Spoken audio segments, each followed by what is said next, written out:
స్తోత్రం. అంటే ప్రాముఖ్యంగా స్త్రీల యొక్క సబ్జెక్టు ఈరోజు ఇంపార్టెంట్. ఈ ప్రపంచంలో ఈ దినం అంటే మే 12వ తేదీని అంటే రెండవ ఆదివారం, అది ఎన్నో తేదీని పడవచ్చు, ఏర్పాటు చేయడం జరిగింది. అయితే ఈ దినమును ఏర్పాటు చేయడానికి ఒక స్త్రీ పోరాడి పోరాడి పోరాడి సాధించి ఈ దినాన్ని ఏర్పాటు చేసింది. ఇంతకీ ఏర్పాటు చేసిన ఆవిడ పేరు మేరీ, హేనా మేరీ అని. అయితే ఆమెకి పెళ్లి కాలేదు. తల్లి అనేటువంటి పదం కోసం ఫైట్ చేసిన ఆవిడికి ఆమె తల్లే కాదు, పిల్లే.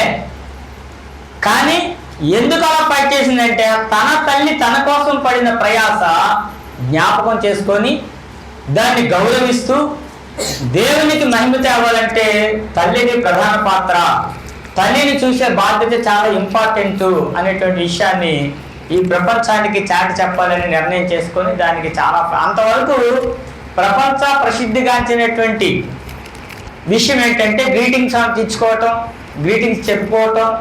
క్రిస్మస్ ఒకటే ప్రపంచంలో హైయెస్ట్ అప్పటికి. దాని తర్వాత దాని రెండో స్థానానికి వచ్చింది ఈ మదర్స్ డే. దేవునికి స్తోత్రం. ఎందుకనంటే తల్లి లేకపోతే సృష్టి లేదని అర్థం. గనుక ఈ సృష్టిలో మంచి తల్లులు కనిపిస్తారు, చెడ్డ తల్లులు కనిపిస్తారు. తల్లి అంటే మంచిది ఎప్పుడు కూడా. ఎందుకు అంటామంటే పిల్లల విషయంలో శ్రద్ధ తీసుకోకపోతే, కుటుంబ విషయంలో శ్రద్ధ తీసుకోకపోతే ఆమె ఒక చెడ్డ తల్లిగా మిగిలిపోద్ది. పరిశుద్ధ గ్రంథం కూడా అలాంటి వాళ్ళు మనకి కనిపిస్తారు. మంచి తండ్రులు ఉన్నారు, చెడ్డ తండ్రులు ఉన్నారు బైబిల్లో. మంచి తల్లులు ఉన్నారు, చెడ్డ తల్లులు ఉన్నారు. దేవుడు వారిని వీరు కూడా పరిశుద్ధ గ్రంథంలో మన ముందు ఉంచారు. అటు ఈ దినము ఒక స్త్రీ అంటే ఆమె ఎవరో కాకుండా, అసలు స్త్రీ అనగానే మనం ఇప్పుడు ఈరోజు ఉన్నటువంటి దినాన్ని బట్టి మదర్స్ డే కదా, ప్రతి తల్లికి అందరూ అభినందన చెప్తూ ఒకసారి చప్పట్లు కొడదాం.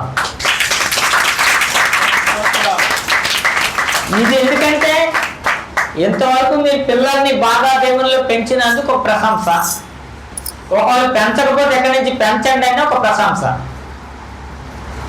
ఓకేనా? రెండు ప్రశంసలే. మీరు ఏది తీసుకున్నా మీకు మంచే. అయితే తల్లులను గౌరవించడం ద్వారా, హానర్ చేయటం ద్వారా వచ్చే దీవెన చాలా ప్రత్యేకమైనదని బైబిల్ చెప్తుంది.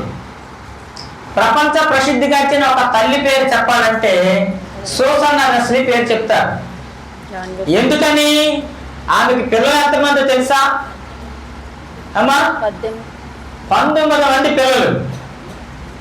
ఓకే,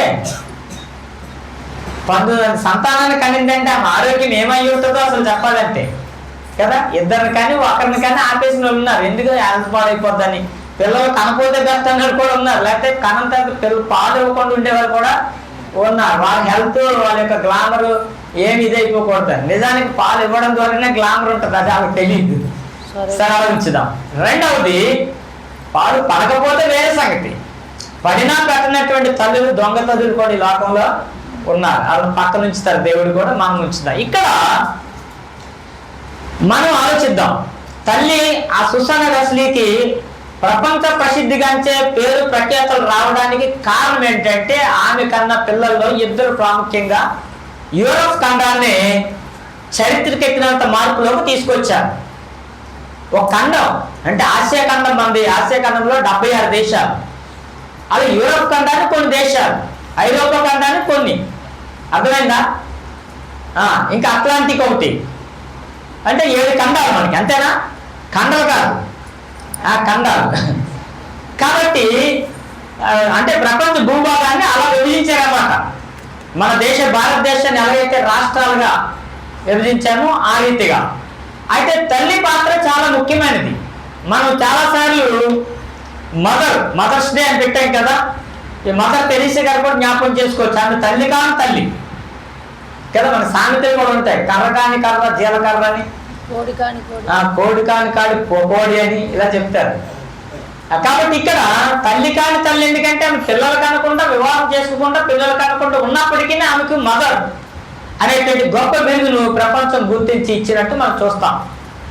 మదర్ తెరిసా గారు ఒరిజినల్ పేరు ఆగ్నెస్ గోన్సా బోజాక్షు, ఆ పేరు యుగోస్లేవియా దేశం. అయినప్పటికీ భారతదేశంలో అన్నార్తులను అభాగ్యులను చూసి చలించిపోయి ఆమె డెడికేట్ అయ్యారు. ఈ మానవ సేవ కొరకు అంకితం చేసుకుంది జీవితం. ఒక నన్నగా మిగిలిపోయి ప్రపంచ ప్రసిద్ధిగాంచిన ఒక తల్లిగానే బిరుదును సంపాదించుకున్నారు. మనము ఈ మదర్లాండ్ అంటారు, అవునా, మదర్ సిటీ అంటారు, మదర్ లాంగ్వేజ్. మరి అలాగైతే ఫాదర్ ల్యాండ్ ఎందుకు లేదు అనుకోరు. ఫాదర్ ల్యాండ్లో ఫాదర్ లాంగ్వేజ్ రెండు, మదర్ టంగ్ ఉంటుంది, ఫాదర్ టంగ్ ఉండదు, అన్ని మదరే. ఇంకా చెప్పండి, పుట్టిల్లు అంటారు సార్. ఆ తల్లి పుట్టిల్లు అంటారు, ఓకే, తండ్రి పుట్టిల్లు అంటారు. ఇంకా మదర్ ప్రామిస్, వెరీ గుడ్. ఏంటి మా కసం. ఇంకా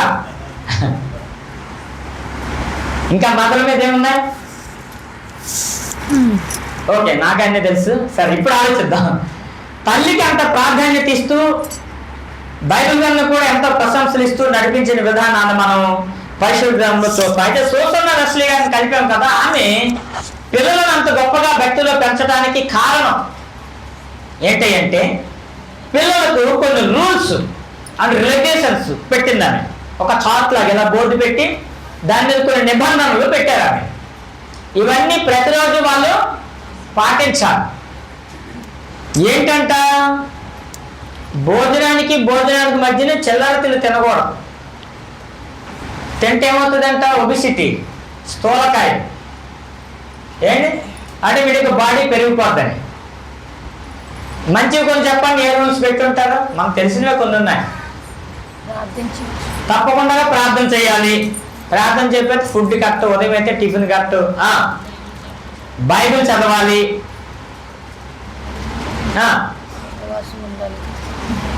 ఉపవాసం ఉండాలి వారంలో ఒకసారి. ప్రతి ఆదివారం సండే స్కూల్కి వెళ్ళాలి.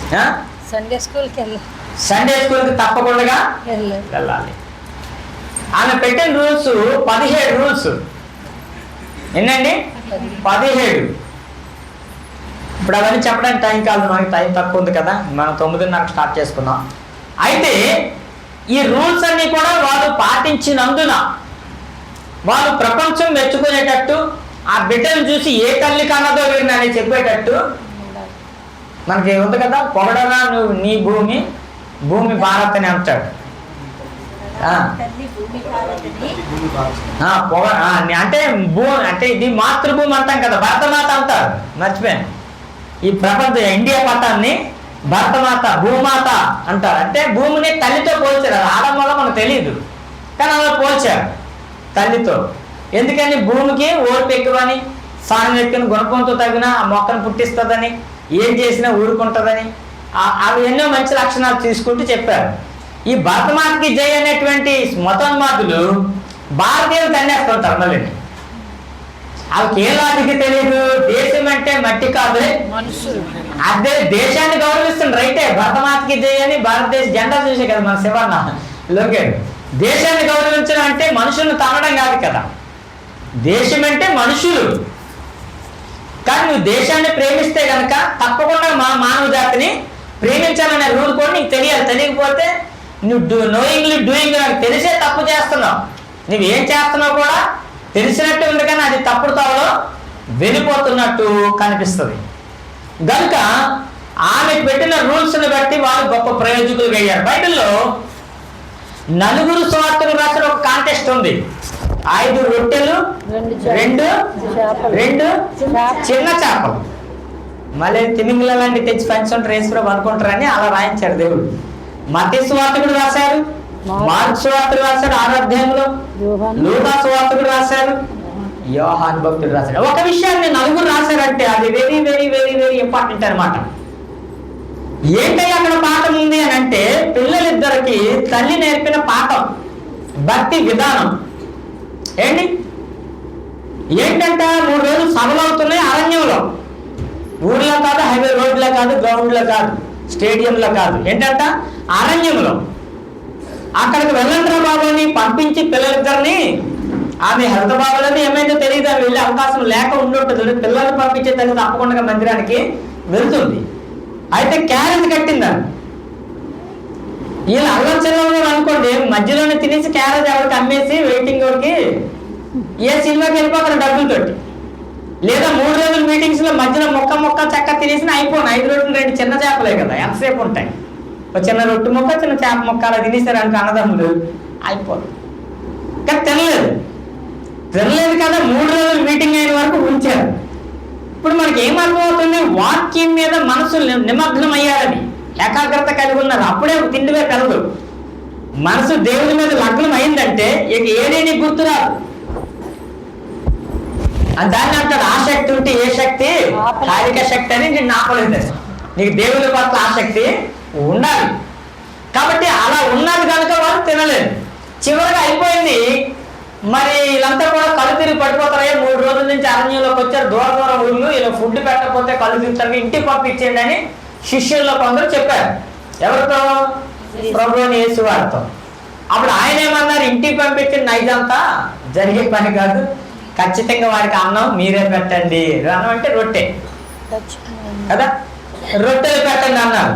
మరి దొంగలెక్కలు రాసిన గురువు శిష్యుడు ఉన్నాడు కదా, ఆ గురువు గారు ఇంకెక్కడ డబ్బులు ఉన్నాయి, మన మీటింగ్కి వెళ్ళి అక్కడ డబ్బులు అయిపోయి, అలా సువార్తకెళ్ళి ఎక్కడ డబ్బులు అయిపోయి, అలా బాగుపోతే ఆగిచ్చాం కదా, కేజీహెచ్కి వెళ్ళి మొత్తం అయిపోయి అన్నాడు.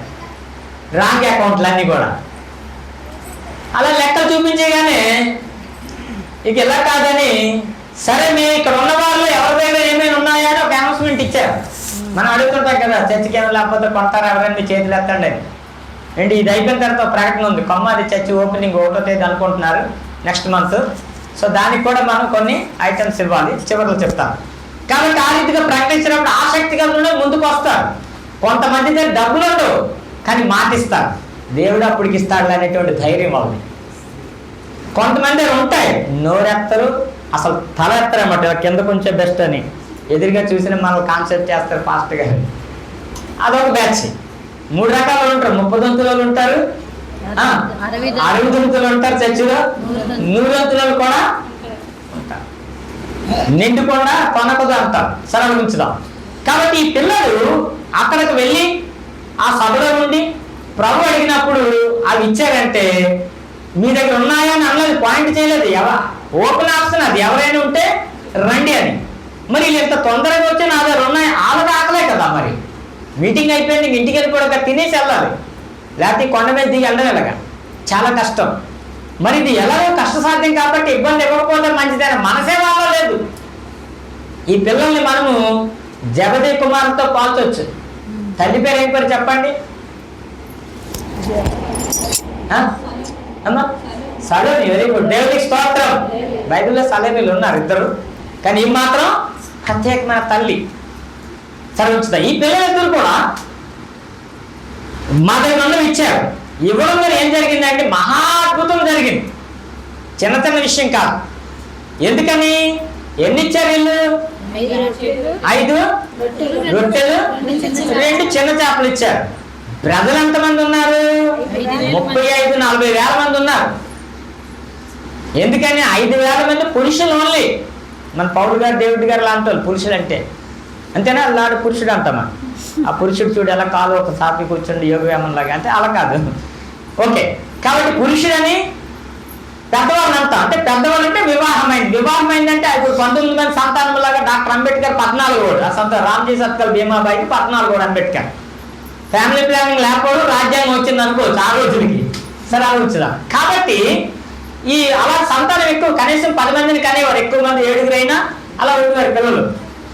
అప్పుడు అంతమంది యావరేజ్గా 10 మందిని వేసుకున్నా 20 మందిని కన్నా ఉండే ఉంటారేమో తెలీదు. ఏంటి 36 మందిని కానీ పేపర్లు వేస్తుంటారు కదా, 36 ముస్లిమ్స్ ఎక్కువ వేస్తుంటాయి. 36 మంది సంతానం అని, ఒకడికైతే 60 పైనే సంతానం. ఒకసారి పేపర్లో అందరితో కూర్చున్నాడు ఆయన డాడీ, అందరు కొట్టారు అనమాట. సరే ఆలోచించాం. అయితే ఇది ఇంతమందికి సరిపోవడానికి అవ్వదు, కానీ ఉన్నది మన దగ్గర ఉన్నది కొంచెమైనా మన దేవుని చేతిలో పెడితే అది మల్టిప్లై అవుతుంది, విస్తరించబడుతుంది. దేవునికి స్తోత్రం. విస్తరణ అంటే ఏంటి? 2+2 కాదు, ఇంటూ అనమాట, ప్లస్ కాదు. 2 4 4 16 అలా మల్టిప్లై అంటే వాళ్ళు విస్తరించి ప్రబలిరి అని ఉంటుంది మాట. ఎక్కడ చెప్పండి? అమ్మా నిర్గమాకాండం 2వ అధ్యాయంలో విస్తరించి ప్రబలిరి. ఎందుకని వాళ్ళని ఎంత అనుస్తుంటే అంత అభివృద్ధి చెందుతున్నారు. అక్కడ దేవుని బిడ్డల్ని చంపేద్దామని మగపిల్లలు చంపేద్దామని టార్గెట్ చేసినప్పటికీ ఏంటి దేవుడు వారి పక్షంగా ఉండి వారిని కాపాడుతూ విస్తరింపు చేస్తున్నారు. గాబరైపోతున్నారు రాదు. ఈ పిల్లలు సమర్పణతో ఇవ్వడం వలన అవి ఇరుస్తుంటే ఇంకెక్కువ అవుతున్నాయి. అందరూ తిన్నారు. ఏంటి అందరూ తిన్నారు. తినగా 8 మిగిలే. ఇక్కడ మనం ఎంత తిన్నా ఎంత మిగిలినా పక్కన ఉంచుదాం. వీళ్ళ సమర్పణ మనం అర్థం చేసుకోవాలి. అంటే వాళ్ళకి యేసుప్రభుకి ఇవ్వాలనే మనసు ఉందంటే యేసుప్రభు ఎవరి పిల్లలు తెలిసి ఉండాలి. యేసుప్రభు అంటే భక్తి విశ్వాసం ఉండాలి, నమ్మకం ఉండాలి. ఆయనకి ఇస్తే మనం దీవిస్తాడని కూడా ఒక ఐడియా ఉండాలి. ఇన్ని ఉంటే కదా ఇస్తారు. లేకపోతే రొట్టెలు చెట్టుకి పక్కకి వెళ్ళి కూర్చొని తినే తమ్ముడు రాక పక్కకి వెళ్దాం, ఎవరు చూసినా మొక్క అడుగుతాడు, మనకే చాలు 3 రోజుల నుంచి ఆకలి కొన్నాం అంటారు కదా. ఖచ్చితంగా వాళ్ళకి ఇవన్నీ ఎవరు నేర్పుకుంటారు? తల్లి. ఒకసారి చప్పట్లు కొట్టండి ఆ తల్లి సలోమి గారి. అంత డిసిప్లైన్డ్గా, అంత భక్తిగా, అంత ఆసక్తిగా నేర్పించిందంటే ఆ తల్లి కూడా దేవుని భయభక్తి కలిగిన స్త్రీగానే చెప్పచ్చు. ఖచ్చితంగా ఇప్పుడు తల్లిదండ్రులు కనుక మనం మాదిరిస్తే ఏంటి, నా పిల్లలు దేవుని సన్నిధిలో ఉండాలి, నా పిల్లలు ఏదో ఒక పని దేవుని పని చేయాలి, నా పిల్లలు అందరికంటే ముందే దేవుని పని చేయాలి, అందరికంటే ముందే దేవుని సన్నిధిలో ఉండాలి, ఏ పనైనా పిల్లలు పరుగు పరుగున దేవుని ఆసక్తితో వెంబడించాలి. ఆ సండే స్కూల్లో తప్పనిగా నా పిల్లలు ఫస్టే ఉండాలి. సండే స్కూల్ టీచర్ నా పిల్లలు మెచ్చుకోవాలి, దైవజనుడు నా పిల్లలు మెచ్చుకోవాలి. ఈ ఆసక్తి తల్లిదండ్రులు ఉంటే పిల్లలు ఆటోమేటిక్గా దేవుడే ఇస్తారు. అంటే దేవునికి ప్రాధాన్యత, ఫస్ట్ ప్రిఫరెన్స్ ఇవ్వటం. ఎప్పుడైతే మనం ఇస్తామో మనం ఊహించిన దానికంటే మన పిల్లలు గొప్ప ప్రయోజకులు అవుతారు. మీకు ఇదివరకే చెప్పాను, ఫారెన్ జాబ్ చేయగలరు, ఫారెన్ జీతాలు ఇండియాలో దేవుడు ఇస్తారు. ఆ జీతం ఎక్కడ ఇస్తాడు? నువ్వు కలిసి వేసి ఉండదు కుటుంబంగా, ఎక్కడికి వెళ్ళిపోతారులేదు. పిల్లలు ఒకసారి తల్లి ఒకసారి భూమి మీద కూడా చిన్న జీవితానికి ఎక్కడో తల్లి ఒకడో పిల్ల ఒకడో చెట్టుకోకడం పుట్టుకోకడం అక్కర్లేదు. ఉంటే కూడా తప్పు కాదు, కానీ ఉంటే ఇంకా కలిసి ఉంటే ఎంతో ఆనందదాయకం. కాబట్టి ఆ రీతిగా చాలా మంది ఏం చేస్తున్నారంటే పిల్లల ప్రయోజకులు లేక ఫారెన్ వెళ్తారు, ఇక్కడ తల్లిదండ్రులు అనాథాశ్రమంకి అప్పచెప్తారు, డబ్బు పంపిస్తారు. అదే నెలకి 1,00,000 పంపించిన వాళ్ళు ఉన్నారు, 1,50,000 పంపించిన వాళ్ళు ఉన్నారు, 10,000 నుంచి ఉంటుంది అనమాట అనాథాశ్రమాల్లో రేట్లు. అన్ని సౌఖ్యాలు బాగుండి బాగా చూసుకుంటే లక్షల్లో ఉంటుంది. డబ్బు పంపించిన అది విలువ కాదు నా దృష్టిలో అయితే కనుక. వాళ్ళు తప్పనిసరి అక్కడ ఉన్నారు అనుకోవచ్చు, కానీ అది రైట్ విధానం కాదు. ఎఫెసీ పత్రిక 6వ అధ్యాయం 2వ వచనం చూడండి.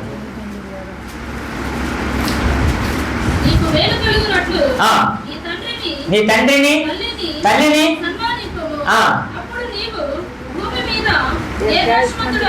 దేవునికి స్తోత్రం.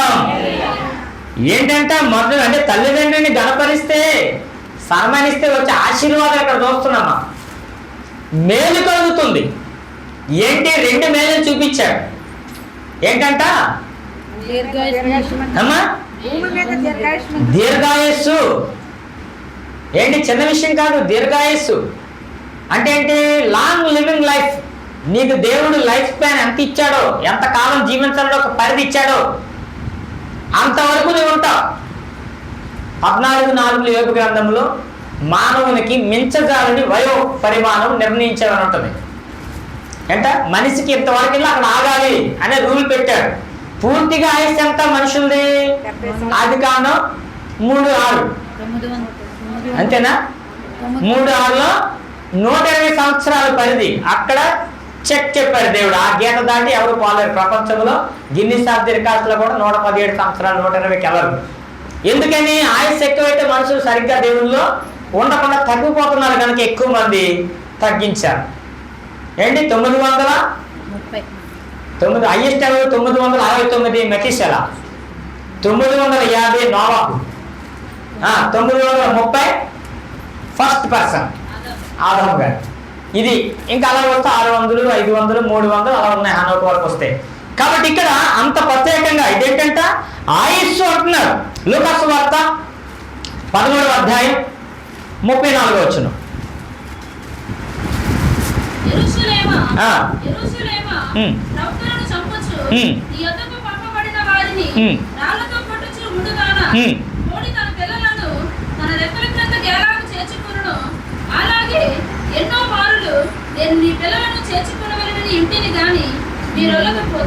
ఓకే వినలేదండి. ఇప్పుడు ఒక తల్లి పిల్లల బంధాన్ని చెప్తున్నారు. ఆ తల్లి ప్లేస్ ఎవరు తీసుకున్నారు ఈ బోధలో? యేసు ప్రభువు. ఏంటి తండ్రి అయిన దేవుడు మనకు 66:13 ఉంటుంది యెషయా గ్రంథంలో, ఒకరి తల్లి వాడిని ఆదరించినట్లు నేను మిమ్మల్ని ఆదరించేదను. ఏంటి అది ప్రసన్నకు బాగా ఇష్టం వాక్యం, అందరికి ఇష్టం అనుకోండి, ఆయన ఎక్కువగా పెడతా ఉంటాడు, నేను కూడా పెడుతుంటాను ఆ వాక్యాన్ని. రెండవది, కుమారుడైన దేవుడు కూడా ఏమంటున్నారు?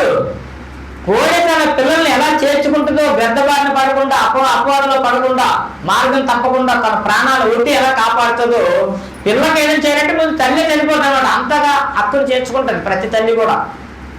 కాబట్టి అలాగూ యేసు ప్రభువు దానితో పోల్చుకుంటున్నట్టు మనం చూస్తాం. పేతురు మొదటి పత్రిక 3వ అధ్యాయం 2వ అధ్యాయం చూడండి 3వ వచనం. అమ్మా తప్పు వచ్చింది, ఒకటి నుంచి చదువు.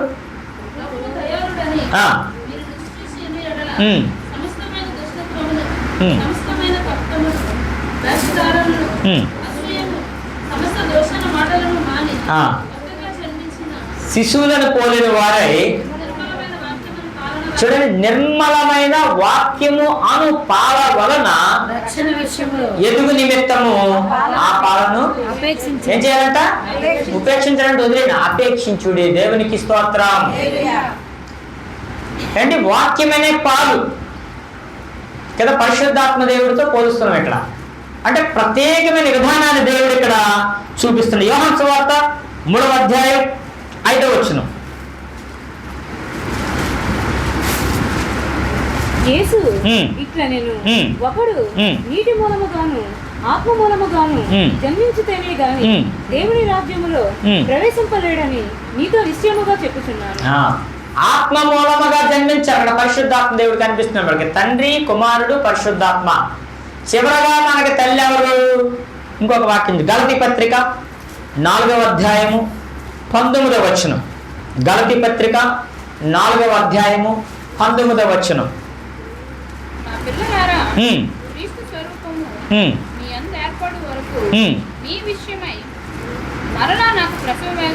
ప్రసవ వేదనకు అనేది ఎవరు? తల్లులు.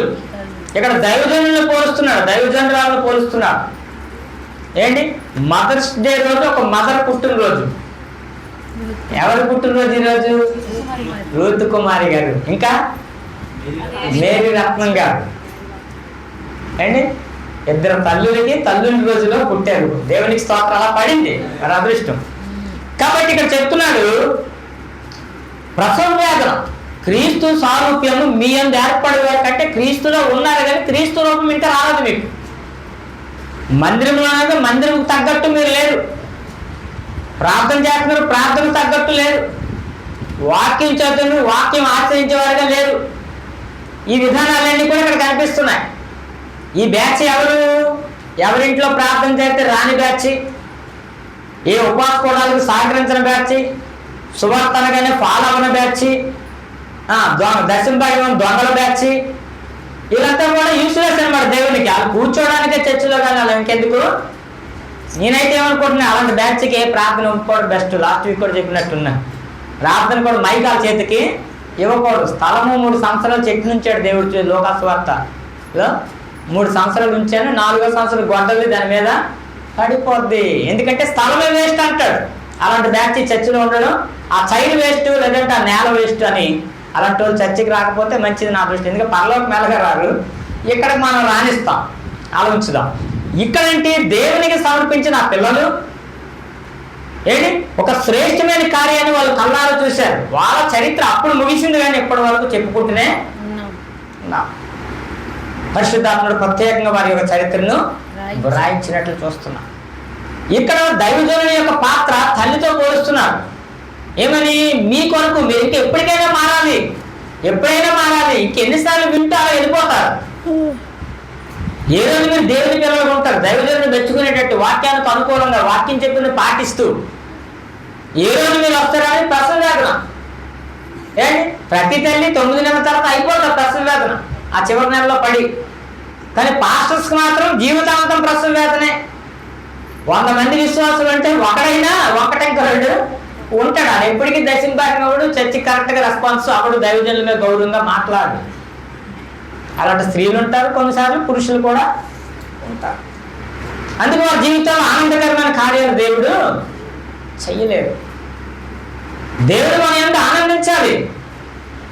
అండ్ చెవులు పనిచేస్తే చెవుల్లోంచి 2 చెవులు ఎందుకు ఇచ్చారు ఒక అడిగితే ఈ చెవులు విని చెవులు వదిలేయడానికి అంట. కాదు 2 చెవులు తిని హృదయాలను పంపించడానికి. అందుకే మనుషులు పరలోకాన్ని ఏంటి 6 అంగుళాల్లో కోల్పోతారు అంటారు. 3 6 నోటి నుంచి హృదయానికి 6 అంగుళాలు అంట. ఎక్కడ ఒప్పుకుంటారు కానీ ఇక్కడ ఒప్పుకోరు. అందుకే దేవుడు అంటాడు, నా కుమారుడా అది ఇస్తే ఏదైనా ఇస్తావు దేవుడికి. నువ్వు ఏదైనా నువ్వు హృదయాన్ని ఇవ్వలేదు కాబట్టి నువ్వు ఏదిచ్చినా. ఒక చిన్న పొరపాటు జరుగుతుంది ఇక్కడ. చిన్న విషయం చెప్తాను మీకు.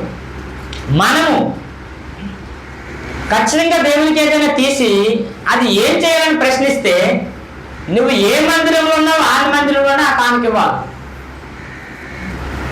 నువ్వు ఆల్ఫా హోటల్లో అన్నం తినేసి డాల్ఫిన్లో బిల్లు కట్టకూడదు, అది రాంగ్. ఏంటి ఈ హోటల్ దగ్గర ఉందని ఇచ్చానండి. ఒకడు ఈ వీధి లైట్ కింద లైట్లు బాగా ఫోకస్ లైట్ ఉంటే ఎతుకుతున్నాడు అంట. ఇలా ఎత్తుకుంటే అప్పుడు వచ్చాడు. ఏడురా పోయిందంటే ఉంగరం పోయిందిరా, బంగారు ఉంగరం. ఎక్కడ పోయిందిరంటే అక్కడ అని చెప్పాడంట. మరి ఎక్కడ ఎదుగుతాను ఏంటంటే అక్కడ చీకటి ఉందని ఇక్కడ వెలుగు ఉందని ఎదుగుతున్నాను అన్నాడంట. పోయింది దగ్గర వెతకాలి కానీ వెలుగు ఉందని ఎక్కడ ఎదిగితే దొరుకుతుందా? అలాగే వాక్యం అనేది, వాక్యం పోషించబడేది, వాక్యంలో ఉండేది, నీ కష్టకాలకు ఉండేది కాపరి సంఘం. నువ్వు అక్కడే బిల్లు కట్టాలి. ఇంకొక దగ్గరికి అయితే అది అకౌంట్లోకి పరలోకం చేరదు అసలు. నీకు ఎప్పటికీ మందిరంలో గుర్తింపు గౌరవం రాదు. పాస్టర్ అమాయకుడు కాబట్టి ఏదో కొద్ది రెస్పెక్ట్ ఇస్తాడు కానీ దేవుడి దగ్గర మాత్రం నీకే మర్యాద లేదు. వాళ్ళకి ఏంటంటే మాకు ఏదో ఉంది, సిగ్గులేని ముఖానికి నవ్వే సింగారం అని ఏ మాట తీసుకోరండి. ఎన్నిసార్లు చెప్పుతో కొట్టినట్టు చెప్పినా ఆ వాక్యానికి మాత్రం మేరకు ఉంది. బిట్రా మేరీ గారు అని ఒక దైవజనురాలు, బ్యాబ్జీ గారు అక్క, ఆమె ఒక మాట అంటుంది, మనిషికి ఒక మాట. అది ఎంత నాకు ఎప్పుడో చెప్పి 10 సంవత్సరాలు అయిపోయింది, ఇప్పుడు గుర్తుంది. లూదియా గారి ఇంటి దగ్గర ప్రార్థన అయినప్పుడు అన్నదంట, అమ్మా రథాన్ని కూడా కొంతమంది ఉన్నారు ప్రార్థనలో, చాలామంది ఉన్నారు, అందరికీ గుర్తే. నేను దాన్ని చాలాసార్లు చెప్తుండే కానీ ఇంకా గుర్తుగా గట్టి అయిపోయింది. ఒక ఆలోచించాం, మరి ఎందుకు మనం మార్పు రావట్లేదు, ఏంటి ఈ తేడా అంటే తేడా కదనా? వాళ్ళు మార్పు రావడం వాక్యం బలహీనమైంది కదా, వాక్యం 100% శక్తి కలిగిందే. ఏంటి 4 నేలలు చెప్పారు కదా, ఒకటి త్రోవ పక్కని, ఒకటి ముండ్లలో, ఒకటి రాతి మీద, ఒకటి మంచి. అంటే వాక్యం సరైనదే, నీ హృదయం సరైనదే కాదు. నువ్వు సైడ్ ట్రాక్లో వెళ్ళిపోతున్నప్పుడు నీకు ఆ వాక్యం ఎప్పటికీ నీ హృదయంలోనికి రాదు. ఇక్కడ మనం 4 చూసాం. ఏంటి, ఒకరి తల్లి వారిని ఆదరించడం అనేది తండ్రి అయిన దేవుడు, కోడి తన పిల్లలు చేర్చుకున్నట్టు కుమారుడైన దేవుడు, ప్రసవం అనేది దైవజనుడు, పరిశుద్ధాత్మ అంటే వాక్యమనే ఆత్మతో నువ్వు జన్మించాలి అన్నాడు. యోహన్నా సువార్తలు చూసాం కదా 3:5లో. ఏంటి, ఒకడు నీటి మూలముగాను ఆత్మ మూలముగాను జన్మించాలి అన్నాడు. రామపత్రిక 8వ అధ్యాయంలో 12 వచనం 14 వచనం చూడండి.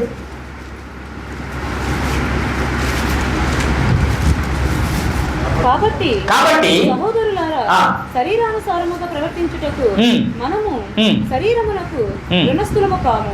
మీరు శరీరానుసారముగా ప్రవర్తించిన ఎడల చావవలసిన వారు ఇందురు గాని ఆత్మచేత శరీర క్రియలను చంపిన ఎడల జీవించెదరు. దేవుని ఆత్మచేత ఎందరు నడిపింపబడుదురో వారందరూ దేవుని కుమారులై ఉందురు. దేవునికి స్తోత్రం. దేవుని వాక్యం చేత నడిపించబడుతున్నట్టే వాక్యం ప్రకారంగా జీవిస్తున్నట్లయితే వారు దేవుని పిల్లలు. ఒకవేళ వాక్యం ప్రకారంగా నడిపించబడకపోతే వారు ఎవరి పిల్లలు? ఏంటి అమ్మా, దెయ్యాల పిల్లలు. అది 8:44 యోహాను సువార్తలో ఉంటుంది బహుశా, చూడండి అనుకుంటున్నాను. చాలా ఆశ్చర్యం. అసలు భూమి మీద పుట్టే మనిషి, ప్రతి మానవ జాతికి సృష్టికర్త ఆయనే. కానీ ఆయనే కోరండి మీరు అపవాది పిల్లలు అని అంటుంటాడు ఒక దగ్గర. మీరు ఆ. మీ తండ్రి అపవాది సంబంధం. అబ్బో, దెయ్యాల పిల్లలు కూడా మందిరంలో ఉంటారా? ఇది ఆశ్చర్యం. ఆ క్యాల్కులేషన్ అందరికి తెలియదు, పాస్టర్ గారికి కొంత తెలుస్తుంది. ఎందుకని? అది ఎవరి పిల్లలంట? అందుకే దేవుని వాక్యానికి లోబడరు. రోమపత్రిక చెప్తారు లోబడు గల్తీ పత్రికలు కూడా అదే చెప్తారు 4:18 లోబడడానికి ఇష్టపడరు అని అంటారు. ఎందుకు వాక్యానికి లోబడరాళ్ళు అని అంటే వాత వేయబడిన మనస్సాక్షికి వస్తారు. అలవాటు పడిపోయారు. నాని చెప్పినట్టు లాస్ట్ వీక్ చాలా అద్భుతంగా చెప్పాడు వాక్యం. సాల్మన్ రాజు గారు గుర్తొచ్చారు. ఏంటి, అలవాటు పడిపోతే ఇంకా అలా ఉండిపోతారు, దాంట్లో చేంజింగ్ ఇక రాదు. ఎంత చెప్పినా బుల్లెట్ ప్రూఫ్ అంటారు కదా. బుల్లెట్ ప్రూఫ్ అంటే ఏంటి? శ్రీమతి ఇందిరాగాంధీ బుల్లెట్ ప్రూఫ్ ఏకే చనిపోయింది అని అంటుంటారు. పక్కన ఉన్నటువంటి సిక్కులు స్వర్ణదేవాలయంలో బూట్లతో సైనికులు పంపించారని పక్క పెట్టుకొని ఆ పక్కన నిలబడినలో ఒక స్థాయి కోసం ఎదురు చూసి కాలు చంపేశారు. ఏంటి, నక్సలైట్లు అందులో దాగారని వాళ్ళని పట్టుకోవడానికి సైన్యాన్ని లోపలికి షూస్తో పంపించింది. సైన్యం బూట్లు తీసి చెప్పులు తీసి వెళ్తారా? గుడి అయితే మాత్రం గోల్డెన్ టెంపుల్లో అలా అది ఖర్చు పెట్టుకొని కరెక్ట్గా సెక్యూరిటీ డ్యూటీ సిక్కులకు పడింది. జస్వంత్ సింగ్, కేఆర్ సింగ్, బల్బీర్ సింగ్ 4 సింగిల్లో ఒకరిని వెంటనే చంపేశారు. ముగ్గురికి ఊరికి అలా అయిపోతే ఒకడు మాత్రం యేసుప్రభు నమ్మి ఊరి నుంచి తప్పించుకున్నట్టు చరిత్ర ఉంది. దేవునికి స్తోత్రం. యేసుప్రభు ప్రేమ అంత గొప్పదనమాట. అయితే ఇక్కడ మనం ఆదికాండం 3:20 చూద్దాం. ఆదికాండం 3:20 తల్లిని ఎందుకు సన్మానించాలో ఇక్కడ ఒక పాయింట్ ఉంది. ఆదాము తన భార్యకు హవ్వాని పేరు పెట్టెను. ఏలయనగా ఆమె జీవము గల ప్రతి వానికి తల్లి. దేవునికి స్తోత్రం. ఆవిడ ఎవరంట? జీవము గల ప్రతి వానికి తల్లి. నిర్గమకాండం 2:9 ఫరో కుమార్తె ఆమెతో ఈ బిడ్డని తీసుకొని పోయి నా కొరకు వానికి పాలిచ్చి పెంచు. అంటే తల్లిని ఎందుకు సన్మానించాలో కొన్ని మాటలు మనం ఎఫెసీ పత్రిక చూసిన మూల వాక్యానికి ఇది కనెక్షన్. నెక్స్ట్ వీక్ కూడా ఇందులో నుంచే నడుస్తుంది మనకి. బహుశా కొంచెం వేరే స్త్రీల గురించే నెక్స్ట్ వీక్ చెప్పుకుంటాం. సాంతి గ్రంథం 31 చదువుకొని రండి నెక్స్ట్ వీక్కి. వీలైతే నేనే స్పీకర్ అయితే వాక్యం అయితే సాగుతాను. అయితే ఇప్పుడు ఏమన్నా తల్లి జీవము గల ప్రతివానికి ఆమె తల్లి అంటే జీవం ఇచ్చేది ఆయన పంపించేది, కానీ తల్లి ద్వారా మనకి లైఫ్ వస్తుంది భూమి మీదకి. కాబట్టి తప్పకుండా తల్లి పట్ల మనం బాధ్యత కలిగి ఉండాలి. ఆమె లేకపోతే మనం లేవు కాబట్టి నిలబెట్టాలి. ఒకవేళ తల్లి విషయంలో మనం అజాగ్రత్తగా ఉంటే అది కూడా చాలా ప్రమాదమే. సామెతలోనే 30:11 చూడండి, సీరియస్గా ఉంటుంది అక్కడ వార్నింగ్. తమ తండ్రిని శపించుచు తల్లిని దీవించని తరము కలదు. తమ దృష్టికి అవునండి. తర్వాత చదువుకండి నెక్స్ట్ జరిగేది. అయితే ఏమన్నాడంటే మంచిగా తమ తండ్రిని శపించుచు తల్లిని దీవించడం అంటే ఆధిపత్యం కాదు ఇక్కడ. ఈ మాటలు ఎందుకు వాడాడంటే బ్లెస్ చేయడం అనేది దేవుడు మనల్ని దీవిస్తాడు, పెద్దలు చిన్నలు దీవిస్తారు. కానీ పిల్లల గురించి చెప్తున్న పెద్దల గురించి అర్థం ఏంటంటే తల్లిదండ్రుల మాట వినకపోయే విధానాన్ని చెప్తున్నాడు. రివర్స్లో చెప్తున్నాడు ఆ మీనింగ్ని. శపించడం, దీవించకపోవడం అంటే ఆ మాట వినకుండా వీరికి ఇష్టమైనట్టు ప్రవర్తించడం. తల్లిదండ్రుల విషయాన్ని పక్కన పెట్టి దానికి కారణం ఎవరు అనేది ఆలోచిస్తే వాక్యానికి లోబడిపోయే జీవితం మనసే దానికి కారణం. ఏంటి, తల్లిదండ్రులు ఇప్పుడు మనకి తల్లిదండ్రుల ద్వారా దీవించబడిన అగస్టిన్ అని తెలుసా భక్తుడు? అతను ఒకటే స్టేట్మెంట్ ఇచ్చాడు. ఏంటి, తన తల్లిని ఒకసారి అడిగాడంట. ఎప్పుడు చిన్నప్పటి నుంచి సండే స్కూల్ వాక్యం చెప్తుంటే పాపం నుంచి వేరు చేయమంటే పాపం అంటే ఏంటి అని అడిగాడంట తల్లిని. ఆయన ఏం చెప్పారనంటే దేవునికి నీకు మధ్యకి ఏదో అడ్డు ఉంటుందో అదే పాపం అన్నారంట. దేవుడి నుంచి నేను దూరం చేసి ఏదుందో దేవుడిని కనిపించకుండా ఏది చేస్తుందో అదే పాపం అంటే. కానీ దాని నుంచి నువ్వు దూరం అయితే దేవునికి దగ్గర అవుతావు. యెషయా గ్రంథం 59:1-2 రక్షింపనేరకుండినట్లు యెహోవా హస్తం కురుచు కాలేదు, వెన్నేరకుండినట్లు ఆయన చెవులు మందము కాలేదు. మీ దోషములు మీకును అడ్డంగా వచ్చాయి. అందుకు ఆయన ముఖమును మీకు మరుగుపరిచాయి కనుక ఆయన ఆలకింపకుండా అది అందుకని ప్రార్థనకి జవాబు రావట్లేదు అని చెప్తున్నాడు. కాబట్టి తల్లిని ఎందుకు సన్మానించాలంటే ఫస్ట్ పాయింట్ ఆమె జీవాన్ని ఇచ్చింది కాబట్టి. ఆదికాండం 7:8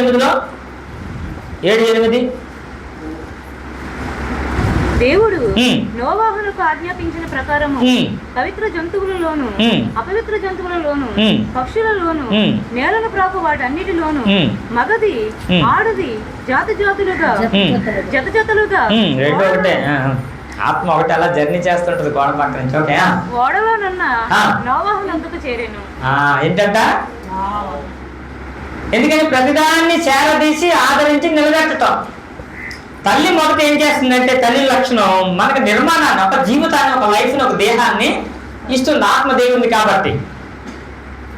రెండవది తల్లి ఏం చేస్తుంది? రెండవది చెప్పండి, పోషిస్తుంది. నిర్గమకాండం అదే చదివా మనకి 6:26 ఎక్కడ? 6:26 ఎక్కడ? 6:26 ఎక్కడ? నేను రెక్కలు చూపిస్తున్నాను. ఆకాశ పక్షులు చూడేది వాటిని పోషిస్తున్న దేవుడని. ఇక్కడ కూడా నా కొరకు ఆ బిడ్డని పాలిచ్చి పెంచు, నీకు జీతం ఇస్తానన్నారు. ఎవరు? ఫరో రాజు యొక్క కుమార్తె. ఎవరికన్నారు? మోషే తల్లి గారితో. ఏమి, నువ్వు ఈ పిల్లాన్ని పాలిచ్చి పెంచు. కన్న కొడుకుని పెంచితే జీతం రావడం ఒక అద్భుతం. దేవుని అద్భుతాలు అద్భుతం. ఎవరైతే చంపాలో కూడా ఆరింట్లో పెరగడం ఇంకొక అద్భుతం. చాలా చిత్ర విచిత్రాలు కదా. పేదవాడికి దీవించి కూడా ధనవంతుడిగా పెరగటం, ఏ పని పాట అన్నట్టుగా అన్ని విద్యలు నేర్చుకోవటం, ఇదంతా దేవుని కార్యం, దేవుని ప్రణాళిక. అంటే ఉగ్గుపాలతో తల్లి నేర్పించింది, దేవుని పట్ల ఆసక్తిని నేర్పించింది. దేవుడి కోసం బ్రతకాలి, మన దేవుడు వేరు, ఈ దేవుడు వేరు, ఈ రాజ్యం వేరు, ఆ రాజ్యం వేరు, మన లోకం వేరు, ఈ లోకం వేరు, ఇవన్నీ నేర్పించింది. ఏంటి అలా నేర్పించి ఇంకో తల్లిని చెప్పాడు బైబిల్లో, బిడ్డను పర్ఫెక్ట్ గా దేవుడిలో పెంచిన తల్లి చిన్నప్పుడు. అన్నగారు తిరిగిలేదు బాగా, అందరూ ఒకే ఆన్సర్ చేశారు. గ్రేట్, 6 ఒకేసారి చెప్పారు. ఓకే, 100 అయినా 126 అయినా అది మాత్రం తిరిగిలేదు. అన్న ఏం చేసిందండి? చిన్న పిల్లాన్ని ఊరిలో ఒక ఓల్డ్ మ్యాన్, ఒక పాస్టర్ గారి దగ్గర సేవ చేయడం వదిలితే ఎవరు ఉంటారండి? ఎంతెంత పెద్ద పిల్లలే ఉండరు. అలాగా నేను ఇల్లు ఉన్నప్పుడంటే వెనకతలు ఏర్పడతారు. ఒకసారి తల్లి వెళ్తుంటారా, వెనకతలు ఏడబడకరా, ఎంటబడకరా అయితే మమ్మీ మీ వెనకతలు ఎంటబడకుండా ఉండాలంటే నన్ను ఎత్తుకో అన్నాడంట. నేను మీ వెనకతలు రాను, నన్ను ఎత్తుకో చాలు అన్నాడంట. కాబట్టి ప్రత్యేకంగా పిల్లల్ని అక్కడ వదిలేస్తే అక్కడ ఏముంటుందంటే, సమూయేలు గ్రంథం 1వ అధ్యాయంలో ఆ చివరి వచనాల్లో ఆ పిల్లవాడు అక్కడే దేవునికి అంటే ప్రార్థన చేశాడు. అంత చిన్న పిల్లాన్ని వదిలేసినప్పుడు ఒక తెలియని ముఖాల దగ్గర ఎలా ఉండగలరండి? ఎంత ట్రైనింగ్ ఇచ్చి ఉంటారు, దేవుని గురించి ఎంత గొప్పగా చెప్పుకుంటారా అని. అంత గొప్పగా చెప్పకపోతే ఉంటారా? యేసు ప్రభువుని ఒక రిక్వెస్ట్ చేసింది ఒక అన్న, ఉరుబడి వారిని ఆమె పేర్లు పెట్టారు ఇద్దరికి. ఎవరు? ఇందాక చెప్పాను. ఇటు నుంచి అటు చెప్పాలా? యాకోబు. ఓకే, కాబట్టి యాకోబు యోహానుల గురించి సలోని గారు వచ్చి యేసు ప్రభువుకు రిక్వెస్ట్ అప్లికేషన్ పెట్టారు. ఏమని? అయ్యా అమ్మా, ఎక్కడ మీటింగ్లోనా? పరలోకంలో. దేవునికి స్తోత్రం. ఇక్కడ సీట్లలో పక్కన కూర్చోబెట్టుకుని పోడియం గారు వాక్యం కూడా ఇవి కాదు. పరలోక సంబంధమైన ఆలోచన వద్దని ఆవిడది. డాక్టర్ అవ్వాలి, ఇంజనీర్ అవ్వాలి, రైట్ కోరండి, గొప్ప ప్రయోజకుల వారి పిల్లలు. కానీ అదే టైంలో దేవుళ్ళు నా పిల్లలు ఉండాలనుకోండి. ఇక్కడ నువ్వు ఉండాలనుకుంటే అక్కడ ఆయన ఉంచుతాడు అన్న ఆటోమేటిక్గా. ఇక్కడ నువ్వు ప్రేయర్ ఇవ్వకపోతే దేవుని మందిరంలో నువ్వు అనుకున్న దానికి అది వెళ్ళడం ఇంపాసిబుల్. ఆ టార్గెట్కి అది రీచ్ అయ్యే అవకాశమే. కానీ అలా కోరుకుంది. యేసుప్రభు అన్నారు, అమ్మ అది నా చేతుల్లో. ఎందుకన్నారు? ఇచ్చాను అవేమంటే అది ఎప్పుడు వంకటంకరు, ఒక్కతాకు వంకరలాగా, మనిషి మనసు కోతులాంటిది కదా, మారిపోతుంటారు. ఈరోజు డెడికేట్ అవుతాం, రేపు మళ్ళీ దిగజారిపోతాం, మళ్ళీ డెడికేట్ అవుతాం, దిగజారిపోతాం. అలా కాకుండా ఒక నిబంధన దేవుడితో కాదనట్టు చేసుకుని నిలబడాలని ఏమన్నారంటే, వారు కనుక తండ్రి చిత్తంలో ఉంటే తప్పకుండా ఉంటారన్నారు. నిజానికి ఆమె హృదయవాంఛ దేవుడు ఇచ్చారు. ఎందుకని మీకు ఇదివరకే చెప్పారు. పరలోకంలో యేసు ప్రభు వారు ఇలా చైర్లో కూర్చుంటే 12 మంది శిష్యులు ఇలా ఉంటాయి చైర్స్. యేసు ప్రభుకి ఎదురుగా కూర్చుంటారు. శిష్యుల మొత్తంలో మొట్టమొదటి మానవ జాతిలో హతసాక్షుల్లో మొదటి వారు శిష్యుల్లో. స్టెఫన్ వదిలేస్తే ఎవరండి? యాకోబు లెఫ్ట్ కూర్చుంటాడు. ఫస్ట్ చనిపోయిన వ్యక్తిగా. మిగతా వాళ్ళు వస్తే చివరి చనిపోయిన వ్యక్తి హింసించబడి పద్మాస్ దీపంలో యోహాను రైట్కి వస్తాడు. ఆమె ఏం కోరింది? రైట్ ఒకరు లెఫ్ట్ ఒకరు అని కోరుకుంది. ఖచ్చితంగా అది నెరవేరింది. దేవునికి స్తోత్రం. లాస్ట్ చనిపోయిన వ్యక్తి ఆయన హింసించబడి ఆయిల్లో ఏపారంట, ఎన్నెన్నో చెప్తారు చరిత్రకారులు. ఎక్కడ చచ్చిపోవట్లేదు, రంపాల కోసం తెగట్లేదు అంట. వీడు ఎక్కడుంటే ఎవరినైనా మార్చేస్తారని తీసుకెళ్లి పద్మాద్వీపులో, దీపం అంటే ఏంటి, చుట్టూ నీరుండి మధ్యలో భూమి అంటే అండమాన్ జైలులాగా అక్కడ వదిలేశారు. పరవస్తు సూర్యనారాయణ గారు విన్నారా? లక్ష్మీనరసింహ స్వామి ఆలయంలో ఆయన పెద్ద పూజారి. ఆయన కూడా అలాగే ప్రభుని నమ్ముకున్నారు. ఇంట్లో పోయితే దేవుడు స్వచ్ఛపరిచారు, గుడిలోనే తాళం వేసి పెట్టేసినా సరే. అప్పుడేమైంది, జైల్లో పెట్టారు. ఫస్ట్ జైల్లో జాయిన్ అవ్వగానే 40 మంది ఖైదీలు మార్చారు సువార్త చెప్పి. దెబ్బతో బయటికి పంపించారు, రికమెండేషన్ చేసి ఎక్కడ ఉంటే ఆయన మార్చేస్తుండని. ఎక్కడుంటే అక్కడ మీటింగ్ శుభలక్ష్మిలో మొత్తం ఎండగట్టాడు అనమాట. దేవుడు అంటే ఇందులో ఉన్నాడు కానీ ప్రపంచంలో ఎక్కడ లేడు. ఆ జీవిత చరిత్రని పోతారు కదా, బాగా తెలుసు ఆయనకి. అన్ని విప్పి డాక్టర్ అంబేద్కర్ గారు ద రిలీజ్ ఆఫ్ హిందూయిజం పుస్తకం, హిందూ మతంలో చిక్కుముళ్ళు అని రాసిన, అందరు దేవుడు తప్పులు తాకులు రాస్తూ బైబిల్ దేవుడు గొప్పవాడని ఆయన చెప్పారు. అలాంటిగా ఈయన కూడా చెబుతుంటే ఆ శుభలక్ష్మి గౌరవ దేవుడు మానేశారు సభలకి.